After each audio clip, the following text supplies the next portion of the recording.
오늘 처음 한번 질문을 드려보겠습니다. 여러분, 우리 성도님들은 성령 받으셨습니까?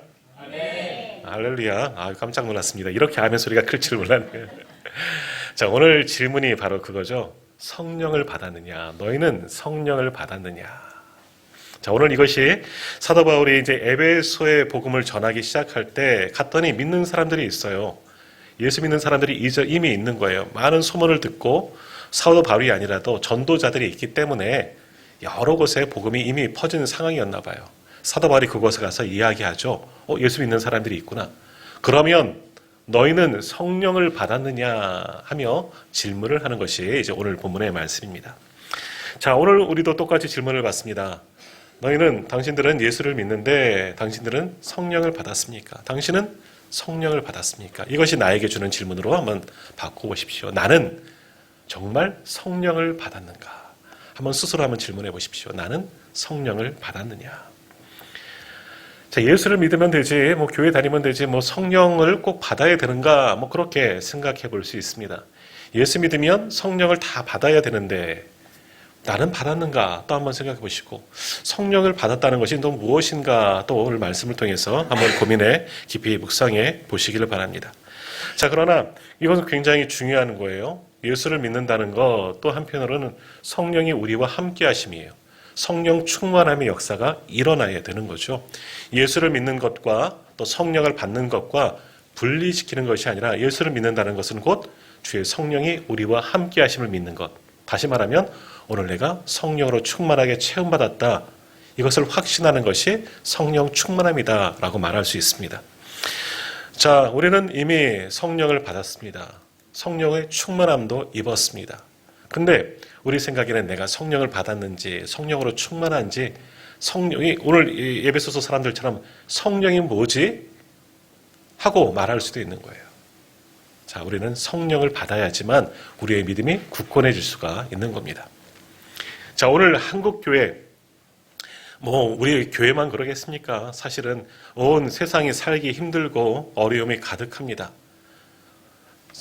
전에도 기도해 주셨지만 지구촌 곳곳마다 전쟁의 소문이 그치지 아니하고 재난과 기근과 또 이제는 환경 문제로 우리를 곤란하게 만드는 일들 얼마나 많이 있습니까? 또 교회는 어떻습니까? 교회는 점점 위기다. 계속해서 위기래요. 제가 이제 신학을 시작할 때도 교회는 위기다. 여러분 앞으로 목회하기 힘들 거다. 대안을 내시는 분은 아무도 없고 그럼 이렇게 합시다 저렇게 합시다 하시는 분은 아무도 없고 위기다 말하고 있어요. 근데 정말 위기인 것 같습니다. 왜 위기냐? 일단 양적으로 한국교회가 많이 위축됐습니다. 물론 우리나라 인구가 굉장히 심각하죠. 인구 절벽이래요. 지지난달인가요? 출산율이 한 명도 채 되지 않는다고 제가 보도를 봤습니다. 0.6명이라는 거예요. 이건 굉장히 심각한 겁니다. 이러다가 우리나라가 없어지는 거예요. 굉장히 심각한 일이죠. 아무튼 우리 교회도 우리 성도들의 숫자가 줄어들고 있다는 겁니다. 우리는 최근까지도 4분의 1은 기독교인이야. 그러니까 우리나라 인구 한 1000만, 1200만 기독교 인구라고 자랑할 때가 있었습니다. 실제로 그랬었고요. 1000만이 넘는 기독교 인구를 자랑했습니다. 근데 무너진 지가 벌써 한참 됐습니다. 지금은 기독교 통계 보면 800만 명 정도 됩니다. 굉장히 많이 줄어들었습니다. 근데 심각한 건요. 그 안에 뭐가 있는 줄 아세요? 세상에서 통계를 내기 때문에 이단도 있습니다. 이단 교회도 그 안에 들어간다는 거예요. 그럼 실제 교인이 훨씬 더 적은 거예요. 그러니까 예수 믿는 사람들이 이 땅에 굉장히 많이 줄어들었다는 거죠. 이게 위기입니다. 다른 게 위기가 아니라. 물론 인구가 예전 우리나라가 많이 늘어나진 않았지만 5천만 명. 근데 예전에 비해서는 수십 년 전에 비해서는 많이 늘어났지만 또 한때는 기독교 인구가 많았다고 자부했지만 점점점 줄어들고 있다는 거죠. 이건 굉장히 심각하고 위기의 상황에 직면했다라는 겁니다. 자, 그럼 이 얘기는 뭘까? 예수 믿는 사람들이 물론 많이 돌아가셔서 천국에 가셔서 하나님의 부르심을 받고 돌아가셨기 때문에 숫자가 줄어들 수도 있지만 또 한편으로는 전도가 되지 않는 것도 있고 또 한편은 뭘까요? 믿는 사람들 중에서 다른 종교로 옮겨간 사람들도 상당히 있다는 이야기가 되는 겁니다. 예수를 믿는다고 했는데 예수를 믿었었는데 믿는 거를 학원 다니는 거 딱 끊고 그런 것도 하듯이 예수를 믿는 것도 교회도 끊고 뭐 다른 종교, 절을 가든지 뭐 여러 가지 다양한 종교를 섬기든지 이런 일들도 상당히 많다는 겁니다. 항상 이 통계치를 조사를 하다 보면 이런 일들이 있어요. 교회를 다니다가 다른 종교로 옮겨가는 경우, 물론 다른 종교에서도 교회로 오는 경우도 많지만 교회에서 다른 종교로 넘어가는 경우가 참 많이 있다는 거죠. 물론 거기에 딱 분석해보면 뭐 여러 가지 이유가 있어요. 뭐 이래서 가요, 저래서 가요. 그거는 차치하고 예수를 믿다가 신앙을 딱 끊어버리고 다른 종교로 간다는 건 이건 굉장히 심각한 겁니다. 왜냐하면 우리는 사실 그것을 인정할 수가 없는 거예요. 그럼 그동안 믿었던 것은 무엇인가? 그동안 예수를 믿는다고 교회를 다녔었는데 그건 전부 거짓말이잖아요. 가짜였잖아요. 내가 믿음 생활을 딱 끊고 교회를 다니지 않는 것은 지금까지의 내 믿음은 가짜였습니다. 고백하는 것밖에 되지 않는다는 겁니다. 굉장히 심각한 겁니다. 우리가 지난번에 우리가 성탄절 세례를 받았지만 세례 받을 때 가장 중요한 것이 뭡니까? 다른 거 다 몰라도 돼요. 다른 거 필요 없어요. 예수 그리스도가 나의 구주이심을 믿습니다. 믿음으로 우리는 세례를 받았습니다. 오늘 여기 앉아 계신 모든 분들은 딱 보니 다 세례 받으셨어요. 우리는 다 예수님을 나의 구주로 믿습니다 하는 그 믿음의 고백으로 세례를 받았습니다. 그러시지 않으셨습니까? 저도 그렇고 우리는 예수를 믿기 때문에 여기 앉아 있는 것이고 또 성도로서 하나님께 예배하는 것 아니겠습니까? 세례 받음도 마찬가지예요. 예수를 믿었기 때문에 세례를 드리지 예수를 믿지 않는 것은 고백을 하지 않으면 세례를 드리지 않습니다. 사실은. 그래서 병상에 세례를 갈 때에도 그분의 의식이 있을 때예요. 마지막 순간이지만 예수를 믿는다 고백할 때 병상 세례도 드릴 수가 있는 거예요. 사실은 그렇게 해야 되는데 정말 혼수 상태에서라도 가족들의 요청으로 병상 세례를 드리기도 합니다. 가족들이 어쩔 수 없는 상황에 대신 세례 응답을 하긴 하지만 그래도 이 눈을 감고 계신 의식이 없는 분에게도 질문을 합니다. 예수를 믿으십니까? 믿으셔야 합니다. 그래야지 세례를 드린다고. 저도 그런 경우를 몇 번 종종 했습니다. 여튼 예수를 믿는다는 건 뭡니까? 교회를 다닌다는 건 뭐예요? 내가 주님을 믿는다는 내 고백이 있어야 되는 거예요. 우리가 사도신경은 오늘 고백했지만 그 고백이 나의 고백임을 믿는 거예요. 이 믿음으로 신앙생활을 하는데 교회를 끊는다? 신앙을 포기한다? 그럼 지금까지 믿어왔던 것은 진짜 믿음이 아니었다는 이야기가 되죠. 신앙생활을 안 한다는 것은 지금까지 나는 신앙인으로 살지 않았습니다 하는 그런 이유도 될 수가 있다는 거죠. 제가 지금 조금 심각하게 좀 이렇게 강하게 말하지만 그런 거예요. 예수를 믿지 않는다는 것은 나는 신앙생활을 하지 않았다. 그것밖에 설명할 수가 없는 겁니다. 그러니까 우리가 예수를 믿는다고 하는 것은 그냥 믿는 것이 아니에요. 그냥 책가방 들고 성경책 덜렁덜렁 들고 교회에 왔다 갔다 하는 것이 예수 믿는 것이 아니라 예수를 믿는다는 것, 우리의 중심에 믿음의 고백을 하는 거죠. 예수님이 나의 구주이심을 믿습니다. 하나님은 천지를 창조하신 우리에게 은혜 부으시는 하나님 아버지이십니다. 성령이 나와 함께 하심을 믿습니다. 이러한 고백이 있고 그것을 확신하는 것이 정말 예수를 믿는 것이다 라는 거죠. 순간적인 어떤 감정, 사람들이 휩쓸려서 예수를 믿는 게 아니에요. 가끔 이렇게 대형 찬양 집회를 가다 보면 저도 예전에 아이들 가르칠 때 아이들하고 데리고 가다 보면 교회에서는 한 번도 찬양 잘 안 부르고 손뼉도 안 치는 아이들이 막 방방 뛰면서 찬양을 하고 손뼉을 치고 손 들고 난리가 나요. 어떤 아이들은 은혜 받았다고 막 저 강단 앞까지 올라가고 그 앞에서 막 뛰고 하는데 이거는 감정에 휩쓸린 거예요. 어찌 보면. 물론 은혜를 받아서 그런 경우도 있지만 왜? 교회 돌아와 보면 나타나거든요. 교회 와서 그 은혜 받은 대로 또다시 예배하고 찬양할 때 은혜롭게 찬양하느냐? 안 그러거든요. 교회 와서는 똑같이 예전 모습으로 돌아가요. 이거는 정말 온전히 예수를 믿는 모습도 아니고 찬양하는 모습도 아니에요. 우리가 예수를 믿는다는 것은 내 입술로 예수 믿지 내가 교회에 출석하고 있는 것이 예수 믿는 증거 아니냐? 내 속에서의 종교라는 기독교 쓰는 거니까 나는 예수 믿고 있어 라고 말하는 게 아닙니다. 예수를 믿는다는 것은 정말 우리의 중심으로 믿는 것이고 그 예수 믿는 것을 누가 인정하시느냐? 사실은 성령님께서 인정하셔야지 예수를 믿는 겁니다. 내가 정말 예수를 잘 믿는 사람이라는 것은 우리 성령님이 인정하시는 거예요. 그것을 인치심이다라고 표현하죠. 에베소서 1장 13절과 14절 보면 이런 말씀이 있습니다. 그 안에서 너희도 진리의 말씀 곧 너희의 구원의 복음을 듣고 그 안에서 또한 믿어 약속의 성령으로 인치심을 받았으니 라고 말씀하죠. 이는 우리 기업의 보증이 되사 그 얻으신 것을 속량하시고 그의 영광을 찬송하게 하려 하심이라. 아멘. 우리가 복음을 들어요. 말씀을 듣고 믿어요. 그 안에서 우리 속에서 말씀이 들어오면 분명히 그 말씀이 우리를 움직이게 만드는 겁니다. 우리를 작동시키는 거죠. 변화시키는 겁니다. 그래서 우리의 믿음이 이게 믿음이구나. 내가 구원받았으니 믿어야겠구나. 그 믿음을 누가 인정하시느냐? 성령님께서 인정하시는 거예요. 그래서 인치심을 하는 거예요. 인치심이 뭐예요? 인을 찍는 거예요. 도장 찍는 거. 계약할 때 도장 찍잖아요. 하나님께서 얘는 예수 믿는 사람이야. 도장을 성령님이 딱 찍어주신다는 거죠.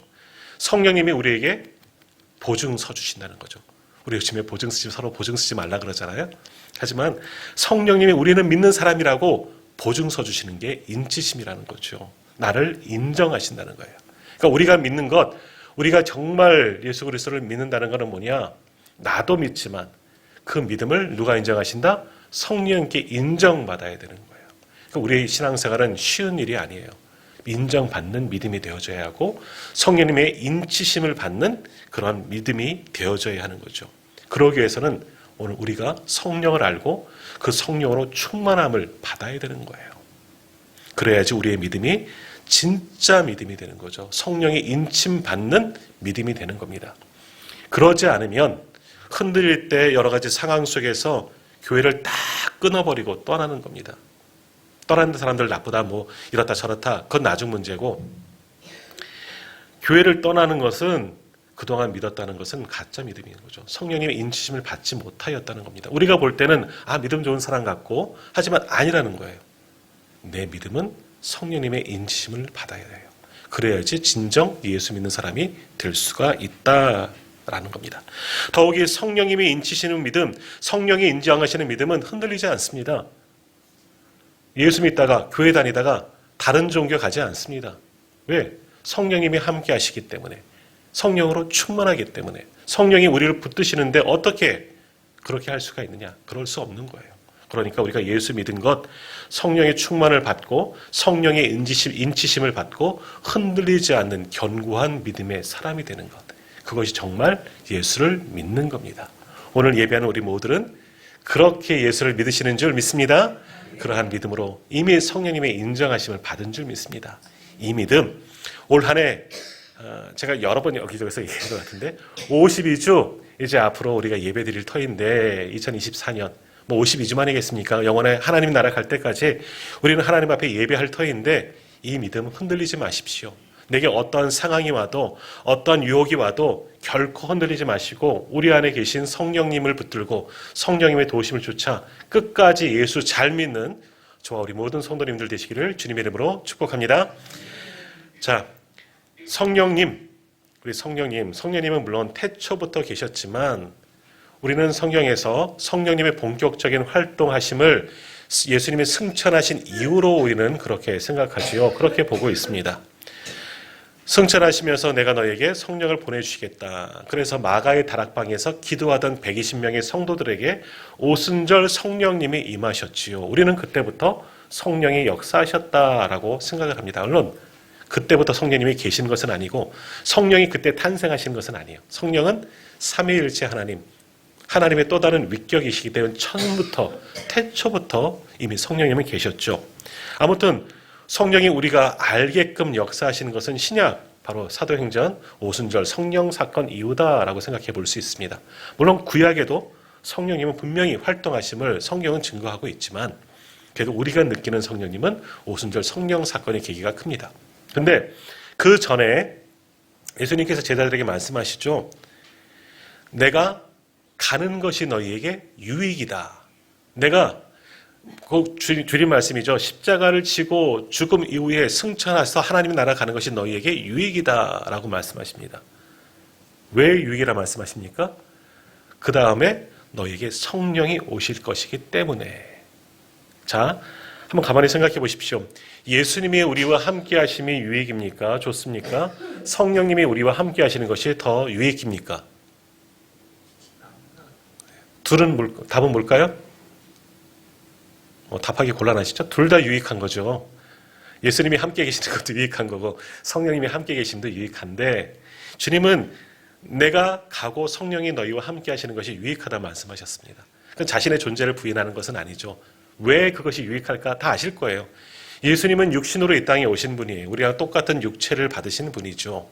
그러니까 예수님은 시간과 공간의 한정적인 신분입니다. 물론 그것을 초월하실 때도 있으시지만 육신을 입으시는 분이기 때문에 만일 이곳에 예수님이 계시면 여기만 계시는 거죠. 옆에 교회는 없으신 거예요.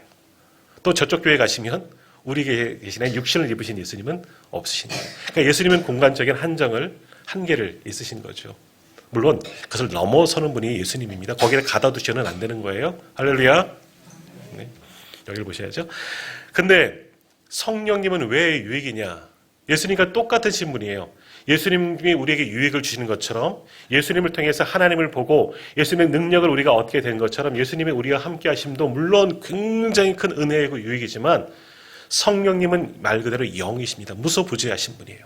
나에게도 계시고 옆에 계신 분에게도 계시고 이 공간에도 계시고 어느 곳에서 계시는 분이 성령님인 거예요.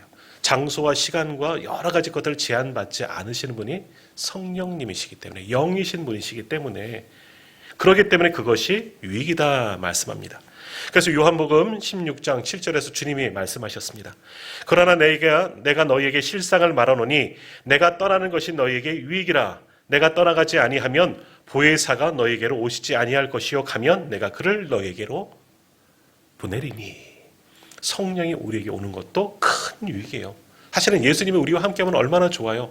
그것도 유익이지만 성령님도 똑같으신 분이기 때문에, 성령님은 나와고도 나만 바라보시고 나와 함께 하시기 때문에 그게 더 유익이 될 수가 있다는 거죠. 누가복음 24장 49절에서도 말씀합니다. 볼지어다 내가 내 아버지께서 약속하신 것을 너희에게 보내리니 너희는 위로부터 능력으로 입혀질 때까지 이 성에 머물라 하시니라. 이 성에, 예루살렘에 머물면서 약속하신 성령을 받으라. 성령이 너희에게 오는 것이 유익이기 때문에 그렇게 기다리는 중에 오순절 성령 사건이 임한 거죠. 예수님의 말씀을 붙잡고 마가의 다락방에 모여서, 예루살렘 안에 있는 마가의 다락방에 모여서 기도하던 120명의 성도들에게 강권적으로 성령님 역사하셨잖아요. 그곳에 있는 모든 무리가 한순간에 성령의 취함을 받았잖아요. 성령을 받은 거예요. 성령의 충만함을 받은 거죠. 물론 구약시대에도 성령이 계셨어요. 다윗에게도, 심지어는 사울 왕에게도 성령이 임하셨었어요. 성령이 이미 태초부터 계셨던 분. 그러나 성령이 본격적으로 우리가 알 수 있도록 활동한 것은 오순절 성령 사건 이후에 활동하셨죠. 성령은 바로 우리를 위해서 오셨습니다. 예수님이 약속하신 대로 우리 가운데 오셔서 각 심령 가운데 임재하신 줄 믿습니다. 그럼 성령이 왜 오셨느냐? 누구를 위해서? 나를 위해서 오신 줄 믿습니다. 바로 나를 위해서. 나를 위해서. 성령은 우리 가운데 오셨습니다. 지금 내게도 계시고 내 옆에 계신 분에도, 이곳에도 이미 성령은 임재하신 줄 믿습니다.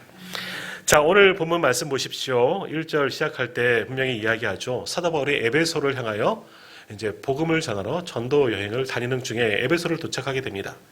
그곳에서 물어보니 아까 말씀드린 것처럼 이미 예수를 믿는 이들이 있는 거예요. 그래서 오늘 1절 끝에 보면 뭐라고 이야기합니까?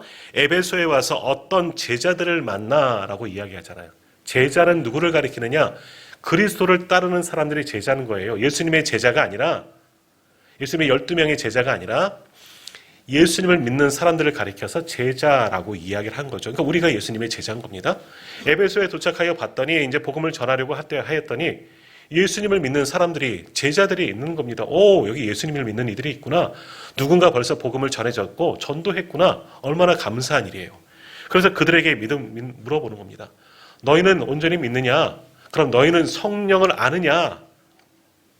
특별히 너희는 성령을 받았느냐? 라고 물었더니 뭐라고 대답합니까? 2절 말씀 한번 보십시오. 이르되 너희가 믿을 때에 성령을 받았느냐? 이르되 아니라 우리는 성령의 계심도 듣지 못하였노라. 성령이요?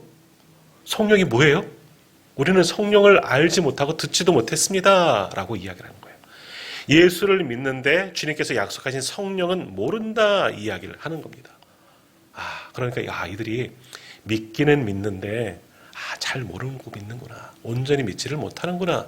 그래서 사도 바울이 그들에게 성령에 대해서 말씀하는 거죠. 4절과 5절 말씀을 한번 같이 읽도록 하겠습니다. 4절, 5절 말씀을 같이 읽습니다.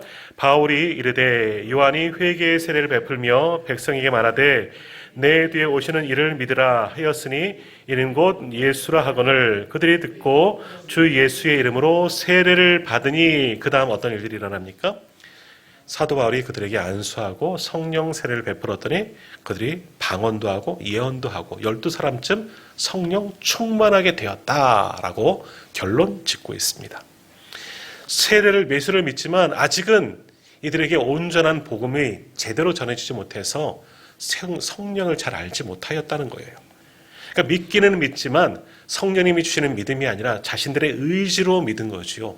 그리고 성령님이 인치심을 받지 못한 아직은 부족한 믿음이었다. 하지만 믿기는 믿어요. 그래서 그들에게 묻지요. 너희가 성령 받았느냐? 성령이 뭐예요? 우리는 알지 못합니다. 그래, 예수 그리스도께서 약속하신 성령이 바로 이것이다. 약속하신 우리를 돕는 분이다. 설명을 해주고 그들에게 요한의 세례, 이것은 세례 요한의 세례를 말합니다. 회개의 세례, 죄사함의 세례도 분명히 필요해요. 죄를 씻고 주님 앞에 나아가는 것. 그렇지만 이제 성령을 모르기 때문에 성령의 세례를 바울을 통해서 주게 됩니다. 이건 뭐냐? 바울을 통해서 성령으로 거듭나게 하는 사건이 일어나게 되는 거지요. 바울이 성령을 주는 게 아니에요. 바울을 통해서 도구로 사용하셔서 성령이 이 사건 속에서 이 시간 속에 역사한 거죠. 성령이 저들 가운데 충만하게 임하게 되는 겁니다. 갈망하는 자들에게, 소망하는 자들에게 알지 못하여서 성령이 이미 오셨음에도 알지 못하였지만 바울을 통해서 성령을 깨닫고 성령으로 충만하게 되어지는 거죠. 그것이 보여지게 되는 것이 방언도 하고 예언도 하였다. 방언과 예언은 성령의 은사 아니겠습니까? 이들에게 성령이 충만하게 임하였다. 그것을 깨닫게 되었다라는 겁니다. 이처럼 믿는다는 것은 뭐냐? 예수를 아는 것과 예수를 믿는 것은 분명한 차이가 있는 겁니다. 세상 사람들도 예수를 알지요. 예수님 알아요. 하나님의 아들이시다고 그들도 이야기해요. 하지만 알지, 지식적인 수준에서 알지 믿음으로, 가슴으로 아는 게 아닙니다. 믿지는 않습니다. 그렇기 때문에 예수께, 우리 주님께 예배하러 교회에 오지 않는 것이고 믿음 생활하지 않는 거죠. 그러나 우리는 아는 것에서 그치지 아니하고 복음을 듣고 예수를 알고 믿지 않습니까? 이 믿음으로 주님 앞에 나와 지금 예배하는 겁니다. 우리는 예수님을 아는 것이 아니라 예수님을 믿는 겁니다. 그 믿음을 오늘 성령님께서 인정하신 줄 믿습니다. 또 예수님께서도 이렇게 말씀하셨어요. 요한복음 3장 5절인데요. 예수께서 대답하시되 진실로 진실로 내게 이르노니 사람이 물과 성령으로 나지 아니하면 하나님의 나라에 들어갈 수 없느니라. 사람이 물과 성령, 말씀과 성령으로 거듭나지 않으면 하나님 나라에 들어갈 수가 없다는 거죠. 다시 말하면 뭐예요? 예수님도 말씀하신 거예요. 진정한 믿음은 뭐냐? 구원받은 믿음은 뭐냐? 들은 바를 믿어야 하는 거죠. 말씀을 통해서 믿었다면 그것을 성령님을 통해서 인정을 받아야지 구원받은 믿음이 될 수가 있다는 거죠. 진정한 믿음이 될 수가 되어져야 한다. 그러니까 예수를 믿을 때 우리는 성령을 함께 받아야 하는 겁니다. 예수를 믿는 자들은 성령으로 늘 충만해져야 하는 거죠. 그러므로 오늘 우리는 성령 충만을 늘 사모해야 하는 겁니다. 저분을 보면 날마다 성령으로 충만한 것 같은데 아니에요. 성령님은 그분에게도 임하시고 오늘 나에게도 임하시는 분이에요. 그 성령님을 받아들이십시오. 거부하지 마시고 성령님의 인치심과 성령님의 지배하심을 받으셔야 돼요. 그래야 우리의 믿음이 굳건해질 수가 있는 겁니다. 그럼 성령을 통해서 흔들리지 않는 믿음이 되는 거예요. 내 믿음이 흔들리고 어떤 상황을 만나면 전혀 믿음 없는 사람처럼 되어버리는 것은 뭐냐? 아직 성령을 받지 못하는 거죠. 성령이 함께 하심을 믿지 못하는 거죠. 느끼지 못하기 때문에 상황 속에서 우리의 믿음이 흔들리고 심지어는 그래서 믿음을 잃어버리고 예수를 믿는 것을 포기하는 것, 성령 받지 못하였기 때문인 거예요. 그러므로 오늘 우리는 성령님께 내어드려야 합니다. 성령님이 나로 충만하게 체험받을 수 있도록, 채워주실 수 있도록 성령 충만한 우리 성도님들 다 되시길 바랍니다. 성령이 우리 가운데 오시면 성령이 우리 가운데 오십니다. 이미 오셨고요. 성령은 내 안에, 여기 계신 모든 분들 안에 이미 임재하신 줄 믿습니다. 이것을 믿으셔야 돼요. 그러면 성령은 우리에게 새 힘과 새 능력을 주시고 권세도 주셔요. 지혜도 주시고 주님의 말씀을 깨닫는 은혜도 더하여 주시는 거예요. 그리고 특별히 그것이 어디에서 나타나느냐? 환난의 순간에 나타나는 거예요. 나의 환난의 순간, 가장 어려운 순간에 내 믿음이 좋은지 또 내가 성령 충만한지 여기서 분명히 드러나는 거예요. 가장 어려운 순간에 성령으로 충만한 사람, 정말 예수 믿는 사람들은 결코 흔들리지 않습니다. 넘어져도 회복력이 빠릅니다. 금방 일어나는 거죠.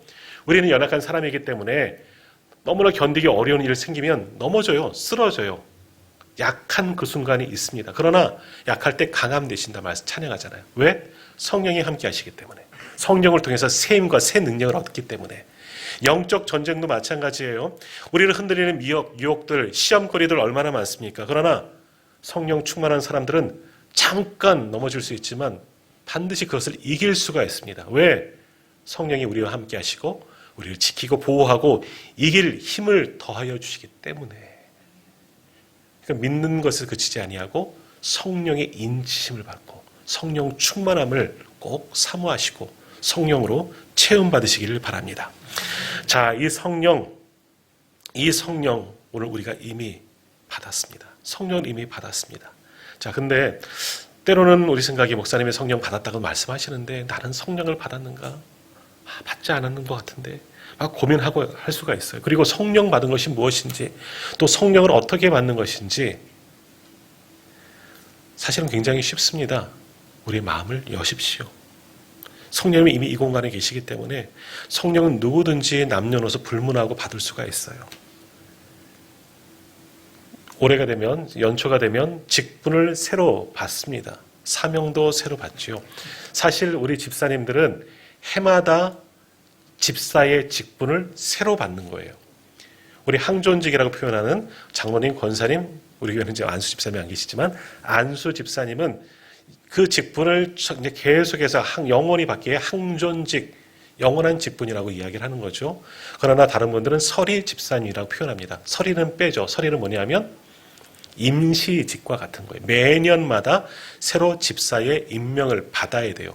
근데 해마다 받기 때문에 이제 그것을 이제 임명하는 식은 하지 않지만 그래요.